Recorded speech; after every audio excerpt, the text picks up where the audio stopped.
மேரா சாலோன் business app இன் 10வது tutorial வீடியோவிற்கு வரவேற்கிறோம். இந்த வீடியோவில் மெம்பர்ஷிப் கார்டு செய்வது எப்படி என்று கற்றுக்கொள்வோம். 3 வீடியோக்களில் மெம்பர்ஷிப்பை புரிந்து கொள்வோம். இது பகுதி 1. இங்கே முதலில் 3 கோடுகள் மேல் இடது பக்கத்தில் தெரியும், அங்கு கிளிக் செய்யவும். பின்னர் இங்கே கார்டு மாஸ்டர் மீது கிளிக் செய்யவும்.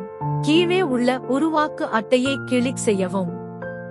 ஏற்கனவே 4 வகையான கார்டுகள் பெயர்கள் இருப்பதை இங்கு பார்க்கலாம். இந்த 4 வகைகளில் ஒன்றை கிளிக் செய்யவும். நாம் வெள்ளி வரி கிளிக்கோள். இங்கே நீங்கள் பெறும் தொகையை நாங்கள் எடுப்பது போல் நிரப்புவீர்கள். அதற்கு கீழே அட்டைக்கு எவ்வளவு பேலன்ஸ் கொடுக்க விரும்புகிறோம் என்பதை நிரப்புவோம். உதாரணம், 10,000 ரூபாய் அட்டையில் 13,000 பாக்கி தருகிறோம். இந்த அட்டையின் செல்லுபடியாகும் காலம் 12 என்று எழுதுகிறார்கள். இங்கே குறிப்பில் நாம் விரும்பும் காலத்தையும் நிபந்தனையையும் எழுதலாம். அதன் பிறகு சமர்ப்பிக்கப்படும். எல்லா அட்டைகளையும் ஒவ்வொன்றாக உருவாக்குவோம். அடுத்த வீடியோவில் மெம்பர்ஷிப் கார்டை விற்பனை செய்வது எப்படி? எங்களுடன் தொடர்ந்து இணைந்ததற்கு நன்றி.